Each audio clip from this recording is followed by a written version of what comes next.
in lieu of my usual introductions, I'm going to read something a little different because to me this is a very, very special occasion.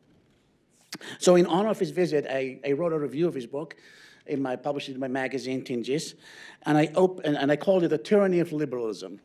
And I opened my article, my review of Patrick's book in this way.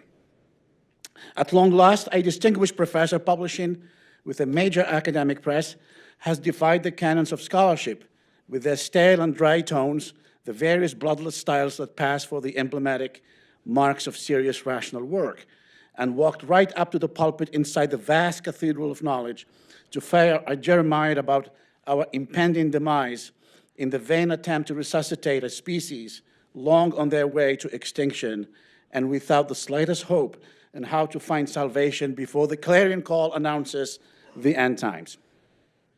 Patrick Deneen, author of Why Liberalism Failed, is here to remind us that what we take as a totemic symbol of Western civilization's triumph, the ultimate indicator of the West's superiority over other benighted people's hopeless entrapment in tradition, has turned out to be a failure of apocalyptic proportions.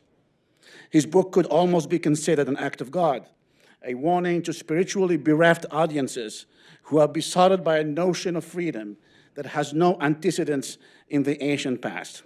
Liberalism, whether it's with a big L or a small one, whether of the so-called classical variety or of the more modern one, whatever you imagine that to be, has imprisoned us in an iron cage, condemned us to vaporous lives of obsolescence, and if unchanged, is on track to reduce us, or to reduce our rich planet to a ball of ashes.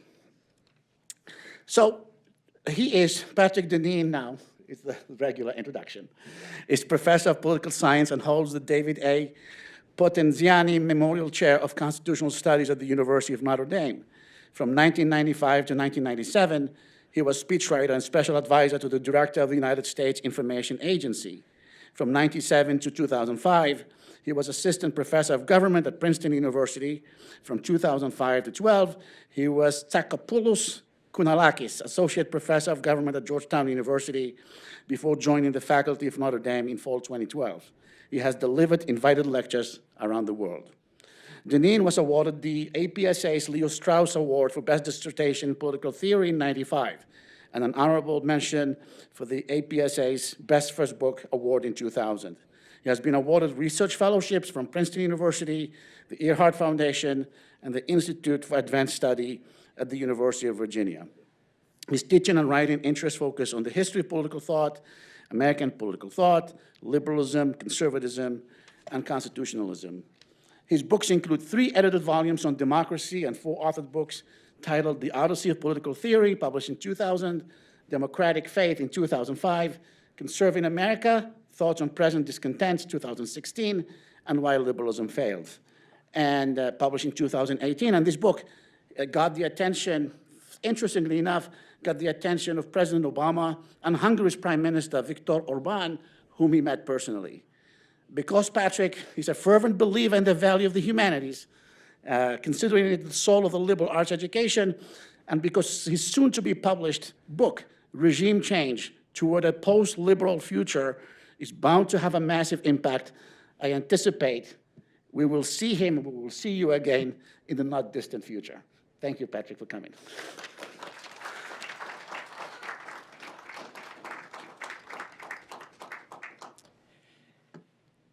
That is an introduction. Thank you, Anouar. Thank you. I think you should just come up and just read your entire essay.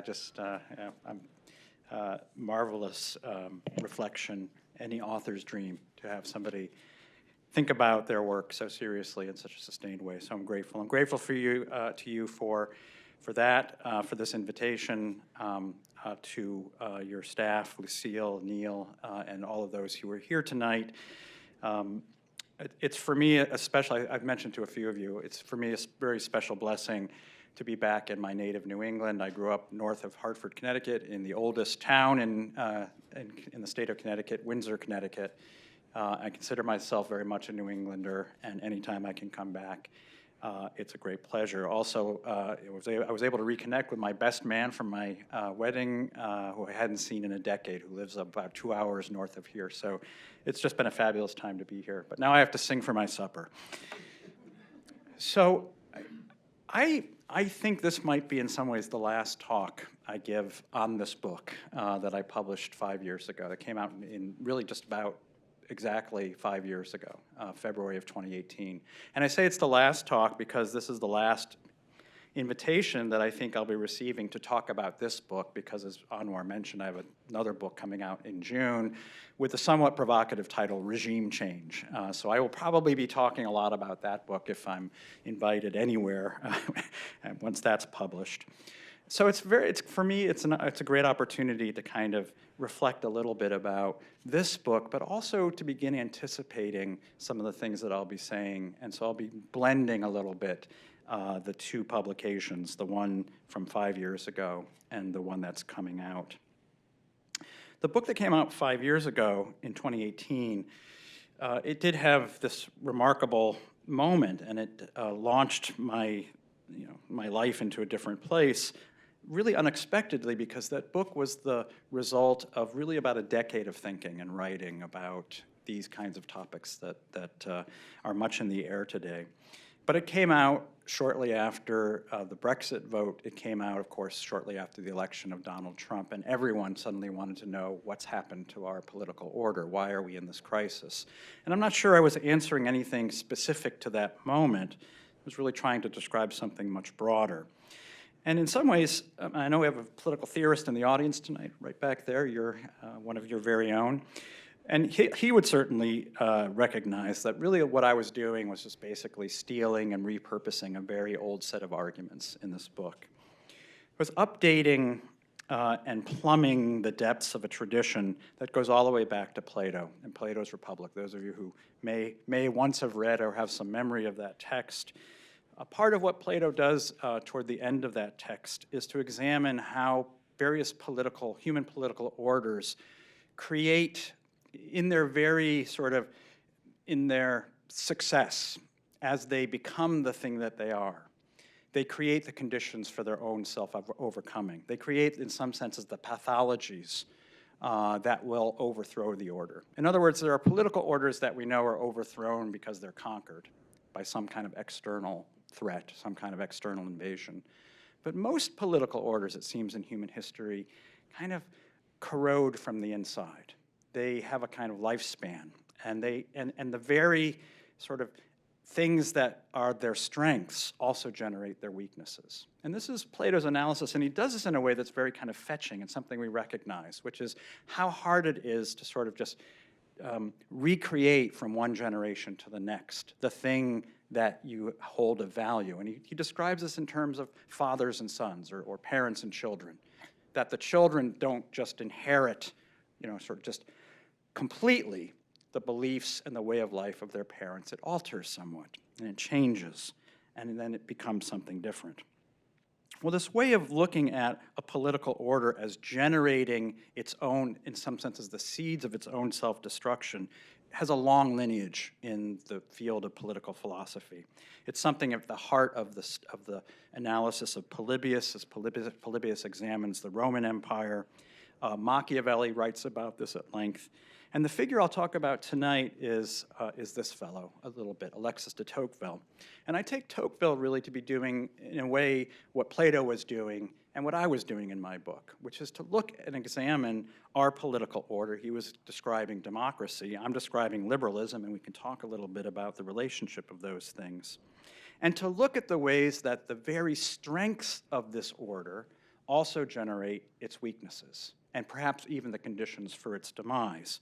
And if we're seeing things today that we might regard as really perilous aspects of our political order, then we have to ask seriously as students of this tradition, or at least as people who are in many ways have been shaped by this tradition, whether we know it or not, whether these elements are as foreign or as separable from the very sort of successes of our political order as we might wish to think they are. So Plato, just to touch on Plato for a second, one of the things that Plato describes is that a good regime, what he describes as a kind of aristocracy, a regime of noble parentage. Maybe we might think of them today as kind of the hard-working parents who kind of scrabbled their way and made themselves into something, success, the American success story. That the children that they have, not always, but often grow up a little bit spoiled. They didn't have to work as hard for it. And they kind of take for granted those things. And they become the kind of spoiled heirs of the, of the rich magnate and become spendthrifts. And he describes that this is one way you could describe the movement from a kind of an aristocratic society to an oligarchic society. And so he talks about the ways that the very thing that was successful in one generation generates the kind of weaknesses of a successive generation. Well, then if this is the case, then the question presents itself, which is, can one prevent this from happening? Is there a way to arrest this development? Is there a way to prevent this from happening? And here it seems to me there's a great tradition, somewhat forgotten, I think unduly forgotten, which draws on very much this kind of Platonic classical tradition. And I think I look especially at figures like Aristotle, but also Tocqueville as well, who argued that you can sort of withhold the corrosion and the corruption and the weakening of political orders by kind of mixing elements, of different regime types, of different constitutions, to kind of give them the strength to withstand the internal corrosion. And so you want to have a kind of mixture, for example, as Tocqueville, as he looks at the United States, he says the strength of democracy in America, this is volume 1 of 2 volumes of Democracy in America, published in 1835 and in 1840. Tocqueville says the strength of American democracy is that it's not just, in a sense, American democracy.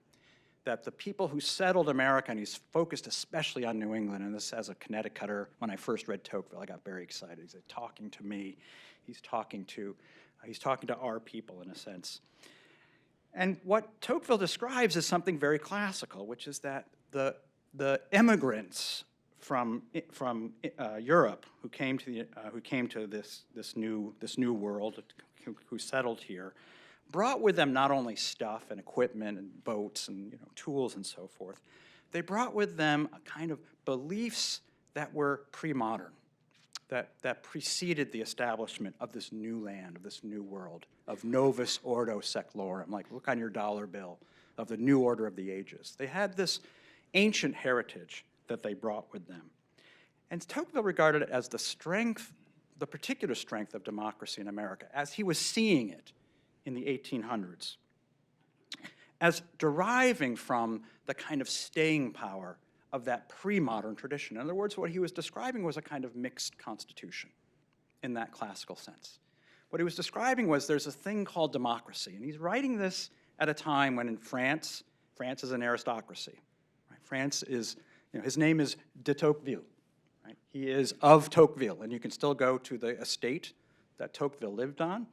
You can go to the chateau. You can actually rent a room in the chateau where Tocqueville grew up. His identity, who he was bound up by who he came from, who he was born to, the land of the Tocqueville family, the estate of the Tocquevilles. He was of the Tocquevilles. And one of the things that Tocqueville remarks upon democracy is that this aristocratic tradition largely doesn't exist in America. Right? The defining feature of America is equality. No one is defined by who they're born to. Right? You're not defined, I don't know if we still have names of people in this audience of like Smith or Weaver or Cooper and the kind of old Anglo-Saxon names. At Notre Dame, I can always count on somebody who has an O in the front of their last name, O'Callahan, and so forth. Or if you have a SKI at the end of your name, the Polish, lots of these old names, if you're from Swedish descent, Anderson, Jorgensen, Johnson. Notice all of these names, in a sense, give you your identity that you didn't choose. Right? They name your profession, what you're going to be when you grow up. They name who you came from. you're of O'Malley, you're the son of John, you're Johnson, and so forth, Anderson. And what Tocqueville recognizes when he comes to America is that equality is the nature of the place. And by equality, he means you make your own identity. It's not given to you. It's not inherited. You begin on a kind of equal plane. But that said, he sees in the workings of democracy something else, which is that a kind of an inheritance from the old world that was not quite aristocratic, but it touched on or drew from a kind of pre-modern tradition, and in particular, the Christian Puritan tradition that was at the settlement in the beginning of the New England colonies. So he's speaking here especially of New England. And he makes a remark at the beginning of Democracy in America in which he says, America is a surprising place because it seems for the first time to have combined the spirit of liberty and the spirit of religion, which in France were two opposite things. Right? The church was not the representative of liberty. Right? The church was the kind of representative of the old order, the ancien regime. But Americans have combined the spirit of religion and the spirit of liberty in a particular way because they've combined this old and this new, the old world and the new world. When Tocqueville's speaking of, he's beginning to speak about what it is that makes democracy, liberal democracy, successful in America. He says, one of the things we have to look at is how they understand and define liberty. And this is what he writes. He says, there is a very fine definition of liberty that I read, which was written in a book by John Winthrop. And he's quoting Cotton Mather, so we're going back deep into the New England historical records here. So John Winthrop is quoting Cotton Mather, who is being quoted now by Tocqueville. And he says, this is a fine definition of liberty. And what this definition of liberty is a contrast with a kind of, you could say, a modern definition of liberty, although this was recognized in antiquity. Freedom, like ask your students, ask your kids, ask yourself, what is liberty? And even at Notre Dame, where we should have a more Catholic understanding of liberty, my students will answer, liberty is doing what I want to do. Liberty is the freedom for me to do as I wish. And that's what he says, this is the liberty of a corrupt nature. Men and beast do as they list, do as they want. That's what freedom is. That's a corrupt form of freedom. And Tocqueville goes on to say, here quoting Winthrop, who's quoting Cotton Mather, that there is a civil, a moral, and a federal liberty, which is the proper end and object of authority. It is the liberty for that only which is just and good, and this liberty you are to stand with the hazard of your own lives. So this was the classical Puritan, but also the classical understanding of what liberty was. It was liberty oriented toward the choice of an orientation to the just and the good. And that's when one is free. Again, this is hearkening all the way back to Plato, St. Paul, the classical tradition. Plato says that the person who has no self-limitation, who does as they want, this person has the soul of a tyrant. And the soul of a tyrant is the soul of a slave, because you have no capacity to exercise a kind of self-limitation, a limitation on your appetites. This is the condition of being enslaved. You think you're free, but you're actually in the condition of a slave. So Tocqueville here is quoting the Puritans and saying, the Americans have this notion of liberty that's pre-modern. And it is actually operative in this new form, this form of democracy that works here. Like, we don't think this can work in France. We don't have this idea of liberty. We haven't been able to combine the spirit of liberty and the spirit of religion. The Americans have. And where does Tocqueville see this? He sees it in the New England townships.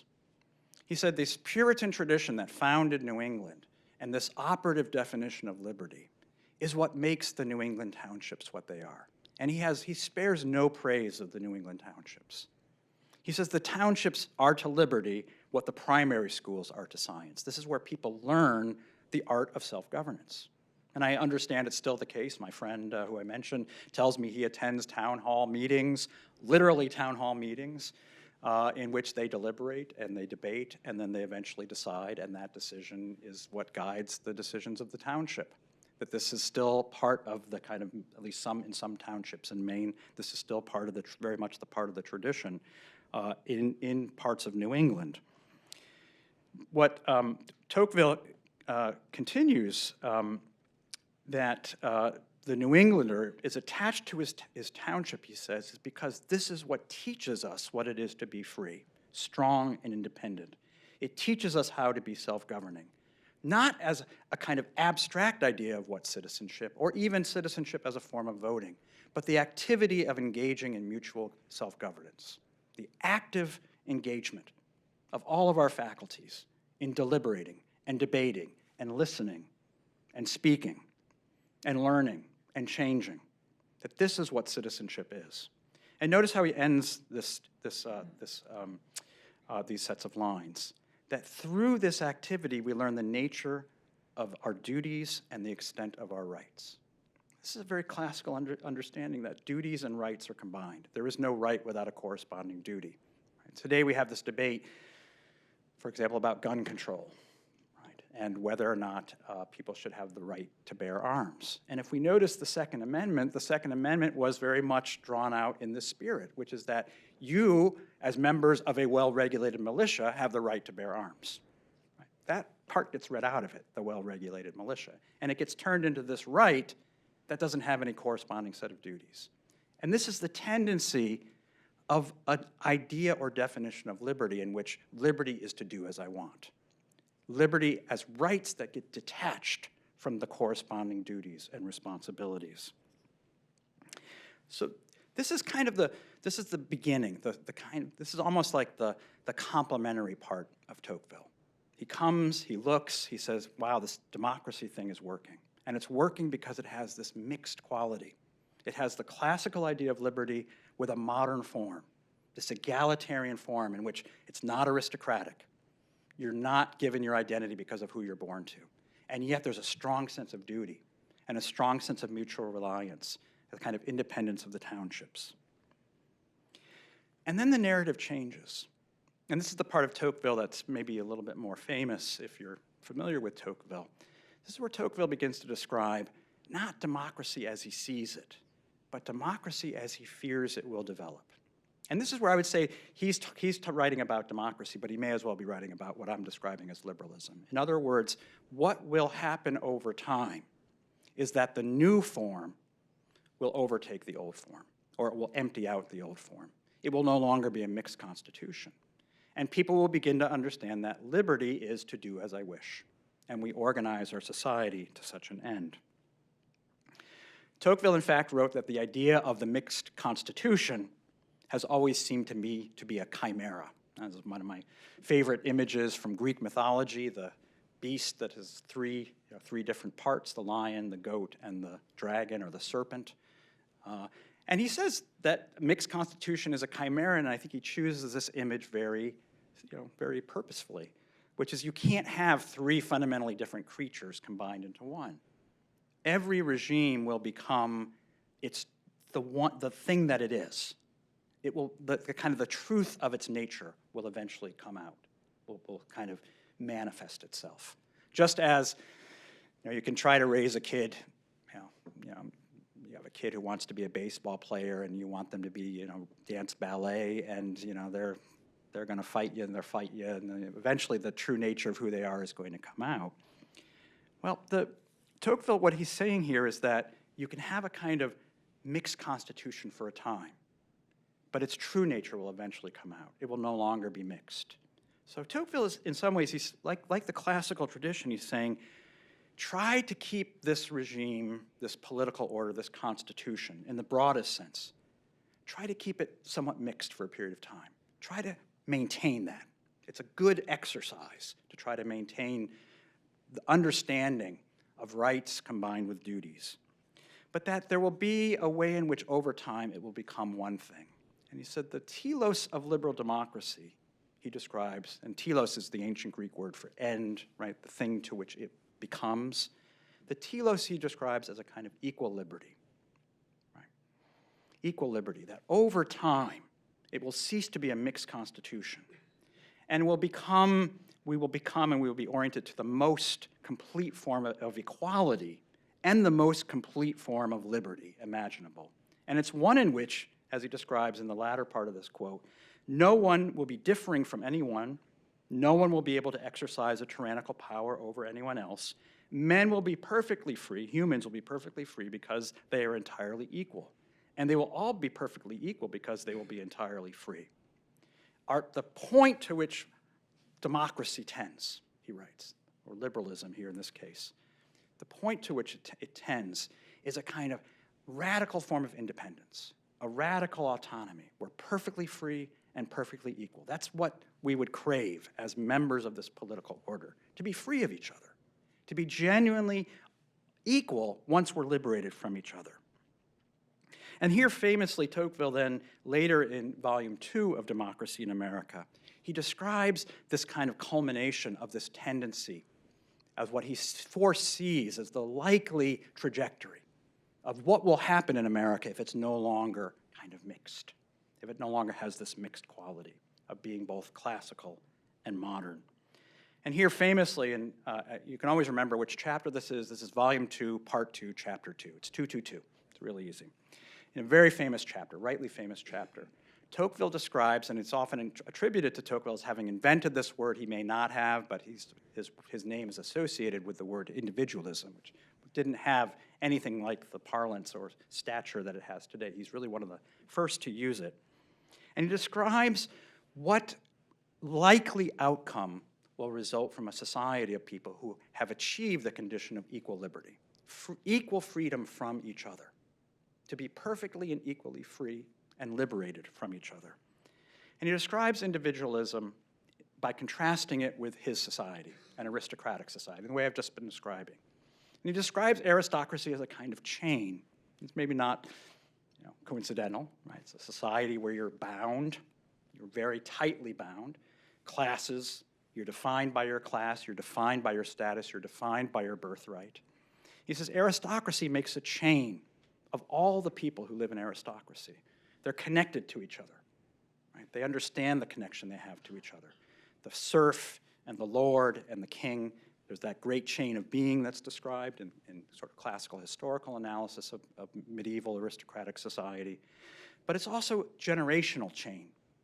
Your definition, as I was just saying, your definition, who you are, is a link in a chain.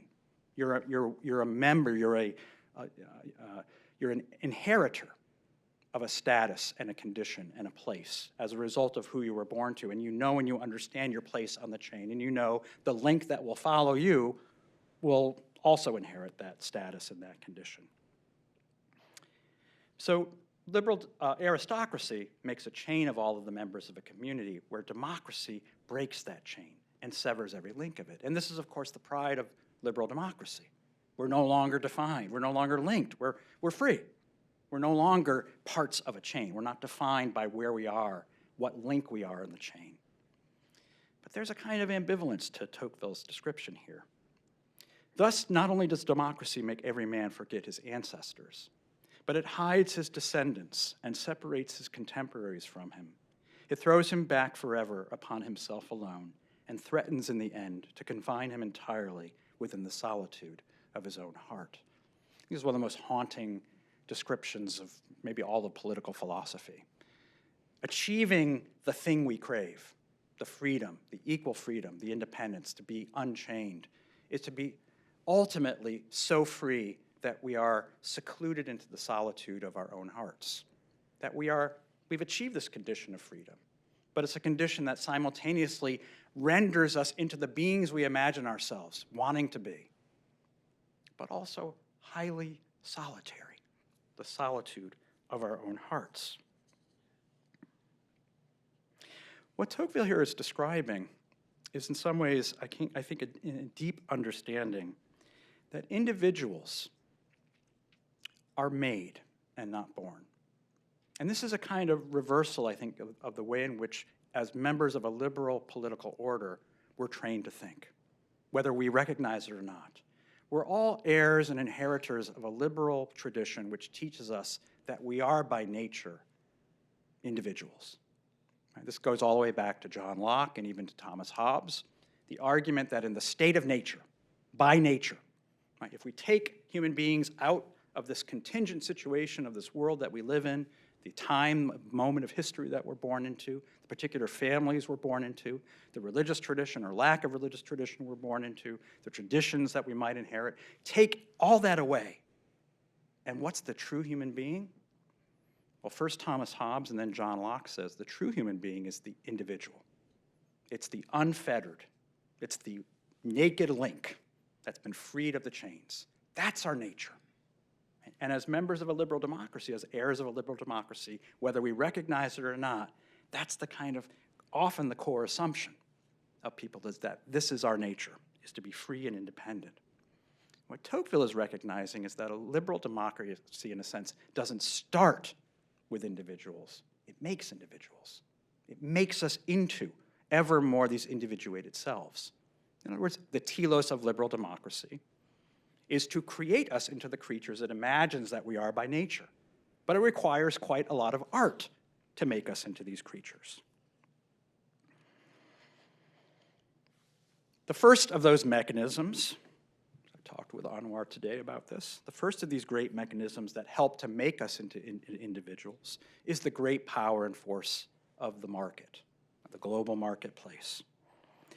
The global market that operates on the assumption that we are at base and at root, and we understand ourselves to be sovereign consumers. Individuated selves who make our decisions in a marketplace completely oblivious, right, in an idealized form, in the kind of Adam Smith theoretical version of this, oblivious to any consequences of our individual choices. And what the market does is simply collate, it collects. By the invisible hand, it collects all these individual decisions, and it sets into motion a kind of unintended order. But none of us have to be conscious or aware or thoughtful of what our individual decisions are, what its implications are. We are the sovereign selves who make our choices. And of course, this ideal of the market society and market logic doesn't just get contained to the economic market. It infects everything. Think about those of you students in the room. You're operating more and more in what used to be a not very market-friendly form of an institution. Right? I tell my students at Notre Dame, my students have to take 2 courses in philosophy and 2 courses in theology in addition to a lot of other things. And I said, a generation ago, you would have had to take 8 courses in philosophy and 8 courses in theology, right? Because that's what it was to get a Catholic education. Right. So you have very little space in addition to your major to do anything else other than philosophy, theology, and whatever your major was. Right. You had very little choice. And if you think about it, what the modern university increasingly is a giant marketplace. All kinds of choices. Right. And other than a few things that you have to take and you might be advised to take, you're on your own. Right. It's a consumer society. In fact, more and more, I don't know, Mr. President, I hope this is not the case here, but more and more students are described as consumers. And we have a kind of consumer model for how students think of themselves. Of course, as an academic, as a faculty member, we are taught and trained to think of ourselves as also members of a marketplace. Right? What happened when we got our doctorates, my fellow political theorist? You go on the market. Right? It's like pieces of meat. We actually called it the meat market. When you get interviewed and you try to get a job, it's like being a kind of canned good, and am I attractive enough for you to buy me and give me a job? So it's everything, in a sense, the logic of the market infects itself everywhere. But notice what this means. The market mentality and this mechanism of the market liberates us from the limits of having to think about the nature of our decisions as part of a community. Right? Think back to the image of the township, the image of what liberty is, according to the classical or the Puritan definition that Tocqueville regards as so beautiful. Right? Liberty is that condition of being self-governing, of being self-limiting. The market logic, by its very essence, is about being unlimited. Right? And why it is that a market has to become eventually global and maybe even universal. A market has to overcome all limitations to its own logic. Right? It has to ultimately become a global marketplace, because any limitations on our sovereign choice is to make us less than the perfectly free individual that we imagine ourselves to be. And if we think about this language of market as a singular, right? We always talk about the market. Right? How is the market doing today? Notice what a transformation this is in how it is that we think as people who've been shaped by this market society. A market used to be a literal place in a downtown. Still is in many towns. You can go to the farmer's market. I hope you have one here. I'm sure you do, maybe several. Right. It was a place that was constrained and defined by its place and by the relationships of those places. in which you had a kind of ongoing set of relationships with people, and you felt some degree of responsibility to the people that you would interact with and see often, have interactions with, and have to live with over a long period of time. And this is part of what I loved growing up in Windsor, Connecticut, because our little town was a kind of local market. Most of the businesses were owned by parents of the kids that I was going to school with. And that was a very different market than this market we're looking at right now, in which the relationships are altogether abstract, attenuated, no longer visible to us, increasingly invisible.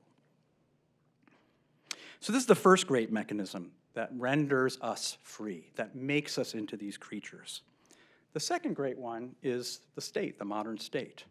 The modern state, particularly the liberal state, comes into being primarily, as John Locke describes it, to secure our rights. That's the purpose of the modern liberal state, to secure our individual rights, and even to expand our individual rights, to make us more free, to make us ever more free, free of each other, free of the kind of personal obligations that we might have. So it secures and expands the individual rights that we enjoy on the one hand in the marketplace. But what the market can't provide, we increasingly look to the state to provide. And President Obama liked my book, but actually I'm a little critical of President Obama in the book, so it really was quite something that he had nice things to say about it. And one of the things I was critical about was, I don't know if any of you saw this during his re-election campaign, but he had an online advertisement which was called The Life of Julia, and you can't find it on the internet anymore. They took it down. It's like one of the only things you can't find on the internet. But The Life of Julia was the story of Julia from basically a very young age until just shortly before death, and all the government programs that made it possible for Julia to be Julia. And every one of the slides is basically Julia alone. No one else is in Julia's life, except that in one slide there's a little kid and the kid is getting onto a school bus, so the state's taking the kid away too. You know, don't have to deal with the kid too much. But in other words, the story that was being told is that the government, what you're getting if you vote for me, Barack Obama, is a government that will make you free, will not make you dependent on any other person. You will be free of any personal dependency. And of course, this was, you know, a great selling point for Barack Obama's administration and many administrations. This is what it is to be an individual. So we have these two great mechanisms. I could say more about this, the ways in which modern liberal democracies seek out and embrace mechanisms that render our lives increasingly governed and ordered by depersonalized mechanisms. So how I describe broadly the market and the state in these cases. Depersonalized mechanisms. I'll just give you one example which I use in the book. And this is both a market and a state mechanism, so it works well. So one of the things that I learned from reading an old book about Old Order Amish, I live close to Amish in Indiana, is that some of the Old Order Amish forbid their, if you're a member of the Old Order Amish, you're forbidden from purchasing insurance. You're not allowed to, in order to be a member of good standing in the community, you're not allowed to purchase any life insurance, health insurance. I guess maybe they're forced to have horse insurance or carriage insurance. I'm not sure about that. But the kinds of insurance we're very accustomed to, in many cases require or would be crazy not to have, they're forbidden from having it. And why is that? If you think about it, what an insurance policy is a way for us to manage the risk of being a human being, of being alive, in a way that renders our obligations to each other completely depersonalized. So we all throw our money into it, like, so, you know, if it's like life insurance or disability insurance, we throw our money, whatever the premium is, into a pool, which is, you know, I grew up outside of Hartford, I mentioned, right? This was the lifeblood of Hartford, Connecticut, still is, which is then pooled and kept, and then people, when something bad happens, then they can make a claim. And the nice thing is that you don't have to knock on my door and say, yeah, I had a problem with the barn, it burned down. Good thing you live here, because you can come over and help me, you know, rebuild the barn. Right? Effectively, I'm helping you rebuild the barn, but only because I've thrown this money into this depersonalized pool. And what the Amish think is that this destroys the fabric of community. Right? If your barn burns down, well, guess what? 2 weeks from now, we're all going to get together and we're going to build you a new barn as members of this community. Now, I'm not saying this is the way we can run a modern society, but it is very revealing the way in which this mechanism, which we have both at the level of the state, right, offering all kinds of various forms of insurance, and at the level of the marketplace, is one of these depersonalized mechanisms that gives us this kind of existence of disconnection, of being free, of being independent, of that equal liberty that Tocqueville describes. So all this is to say, I'm just trying to describe in some ways the outlines of how Tocqueville describes as the trajectory of this liberal democracy. And as Tocqueville goes on, especially in Volume 2, he describes how, and we've already seen this in his description of individualism, how the very success of liberal democracy produces its illnesses. It produces its pathologies. It's like as we get older, right, the healthy body begins to produce bad things, right? Produces all kinds of bad cells and eventually put us in the grave. One of the things that liberal democracy aims to do, or maybe the main thing it aims to do, is to make us individuals, as I've already said. And I think we can say from the world of social science, and I'm not a huge believer in social sciences being able to show us anything, but one of the things that social sciences do show us pretty consistently and pretty well is how much we have made ourselves into individuals.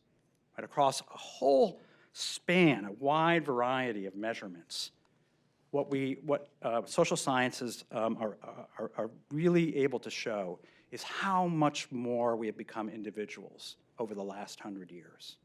How much more we have freed ourselves from the obligations, the duties, and even relationships with other people. Now, I could spend a lot of time throwing up charts. I actually have them in reserve if you want to look at these, but I'm not going to subject you to all these. But we know, for those of you familiar, for example, with Robert Putnam's work, the freedom from associations, the thing that Tocqueville says you must have associations if you want to kind of cultivate the sense of mutual obligation. Right? Democracy is going to require you to develop the arts of association.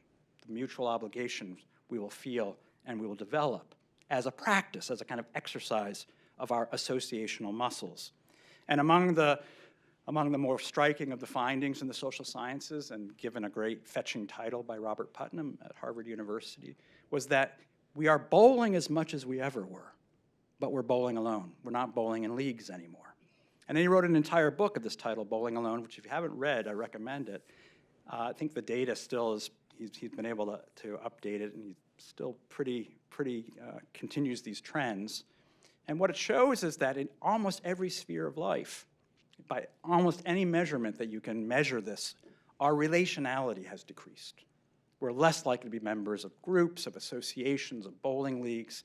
He has some data. I don't know where he got this data. The numbers of times that you would have dinner parties going back to the 40s and 50s. Do these things even exist anymore, dinner parties? People, we don't even build houses with dining rooms anymore. Maybe you guys, old fogies have dinner parties. Playing cards with friends, right? Has declined, right? Much more popular. There's all kinds of measurements of the decreasing relationality that we enjoy. Of course, one of the things my colleague Christian Smith at Notre Dame studies is the decreasing, something that's much in the news these days, the decreasing affiliation with any kind of organized religion, right? The decline of affiliation with organized religion. This is not to say that people aren't still religious. What they'll actually say is, I'm spiritual but not religious. But this is like bowling alone. People are still bowling. They still do something spiritual. They just don't do it together. They don't want to be part of organized religion anymore.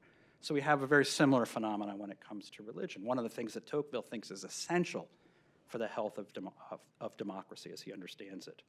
Liberty from marriage, we see declining rates of people marrying, declining likelihood of having children, declining likelihood as a result of that. If you do have children, you're likely to be not bowling alone, but growing up alone, not having to learn how to share with somebody in your own house. Imagine how that is, those of you who run college campuses, all these kids who never have to deal with other kids suddenly get thrown in with a roommate. It's trying. It was never easy. Maybe the one that struck me the most was our increasing freedom from friendships. And I'll say a couple more words about this. The rise of what's been called lonely America, and maybe the corresponding, I think, for some reason, the rise of the deaths of despair that we're seeing as a real hallmark of contemporary American life. This declining friendship really struck me. This was an article from 2018, but based on a study of around that time, around the time that that my book came out, so March of 2018, sorry, 2018, around the time my book came out. And it was a study, a kind of self-reported study of friendship. And it was very striking in this article. 40% of Americans in 2018 self-reported that they're often lonely, that they experience loneliness as a kind of constant presence in their lives. Not surprisingly, those who were unmarried and uncommitted reported higher rates of loneliness. This data point really jarred me, that since the 1980s, reported number of people who reported how many close friends they have. Think of the close friends you have in your life. I hope you have a lot, at least some number. I got to reconnect with one of mine over this last few days. Has dropped from 3 to 1. Right? Self-reported number of friends. Now, we know that if you don't have close friends, life is really hard. You can't, there's only a certain number of people you can go knock on their door at 3 a.m. And if you only got one of them, that's really limiting your options. It's better to have a few of them, because 3 a.m. is a tough time to knock on somebody's door. You know, some more of this data. It's a fascinating article. I recommend it, but just the self-reported levels of loneliness is striking. In other words, that we increasingly achieve and create the kind of human beings that our regime says we should want to be. We have created equal liberty. Let me get to the final, how am I doing here? Let me get to the final culmination here. One of the consequences of a society that is in which we are increasingly liberated and freed of each other, is that we don't become actually equal. Right? Tocqueville says we will seek equal liberty, but we're not going to be equal. We're actually going to create a new class of elites. And the new class of elites will be the people who actually flourish in this condition of separation, of highly individualized society. There are going to be winners and losers in this society. They are going to be the people who can navigate the global marketplace really well. Right? They're going to be the people who can navigate a highly fragmented society very well. They're going to be people who just have the certain kind of disposition that allows them to flourish in conditions of equal liberty. And these are the people who are doing very well in our society today. And as it turns out, one of the things that I realize this person is very controversial, but in his book, Coming Apart by Charles Murray, one of the things that Charles Murray reports from his study is that if you're in the upper class, particularly the highest, what he calls like those who live in the super zip codes in the urban areas of America today, you're able to, in a sense, to create community, especially through the ability to finance it. To basically make community and a sense of bonding with other human beings, it now becomes a kind of luxury good. Something you can kind of replicate for yourself through certain kinds of expenditures. So if you can, get your kid into travel soccer teams, you can join, you can do lots of things now with wealth that used to be, I would call them a kind of public utility. Right? Community, sense of association, the sense of being a part of something, used to be much more of a public utility, but it's become increasingly a kind of luxury good. And so we have increasingly a kind of new aristocracy, which, is kind of, as this picture portrays, tends to be through the root of the elite schools. Yale, Stanford is pictured here. And this new aristocracy is today increasingly self-sorting geographically, as well as sort of psychically. We know this, Bill Bishop's book, The Big Sort, is really worth looking at. Increasingly isolated and separate from those who are not similarly placed and disposed. And I think this fact, again, something that Tocqueville anticipates. He has a chapter which I think it's like buying a stock low. This is a chapter that people are just beginning to rediscover. How in an age of equality, a new aristocracy will come into being. And he really is describing these conditions, a kind of new aristocracy, but he says it's an aristocracy that doesn't even pretend to have the sense of noblesse oblige that the old aristocracy imperfectly manifested. So today's, one of the defining features of our politics today, the divide between the many and the few, the divide between the elites and the populists, the divide increasingly between two parties, that I identify as the party of the working class and the party of the elites, however we want to describe that. The elite class increasingly is committed to a world of ensuring and backstopping this ideal of equal liberty, right? Both in its kind of political, in its economic as well as its social dimension. That we have effectively kind of two parties increasingly, and it's no longer really left or right. It's more the party of stability and the party of instability. The party that benefits from a greater amount of instability, the greater amount of equal liberty, and the party that doesn't benefit from this. And just to prove that this is actually not a left or right thing, I brought two quotes, and they're a little long, I won't read them all. But here's a quote from Kevin Williamson, who's writing for the National Review, conservative, a well-known conservative voice. And when he was talking about the populists, the people who were suffering, voting for Trump, they were experiencing higher levels of deaths of despair, economic failure, social failure. He wrote this article, kind of an infamous article, in which he said, at the end of it, he says, what they need isn't analgesics, literal or political. They need real opportunity, which means they need real change, which means they need a U-Haul. In other words, these people who tend to be stuck in these places, they should just get out and become free. Be free from their places, be free from their people, move, get a U-Haul, go somewhere else, start a new life, be an equal individual. Now here's a quote from James Stimson, might be recognized by the political scientists here, a very esteemed political scientist, a man of the left. And this was in the New York Times in 2017. And he's writing about these same group of people. This is not someone on the left. This is the Raymond Dawson Distinguished Professor of Political Science at University of North Carolina. And he says, we basically distinguishes between those who choose to stay and those who have gotten the gumption to get up and go, to become free individuals working in this global market economy, being successful in a global market economy. In other words, if you are not succeeding in this global market economy, it's your fault. You only have yourself to blame. This is the argument of both of these folks. Those who are economically successful are ambitious and confident in their abilities. Those who are fearful, conservative in the social sense, and lack ambition stay and accept decline. Again, the advice is get a U-Haul. Right? The advice is to become a member of the class who are equal and free. Okay. I think I've gone on too long. I have much more that I could say, but I won't say. Maybe I can say a few things during the question and answer. But I'll suggest the following. If we spend our time looking at the headlines and we read the newspapers and we see, okay, there's this growing divide between populists and non-populists, we miss the extent to which it seems to me that this is not an accident. This is not a contingent or merely, what's the word I'm looking for? Merely accidental consequence of some temporary condition that can be easily alleviated.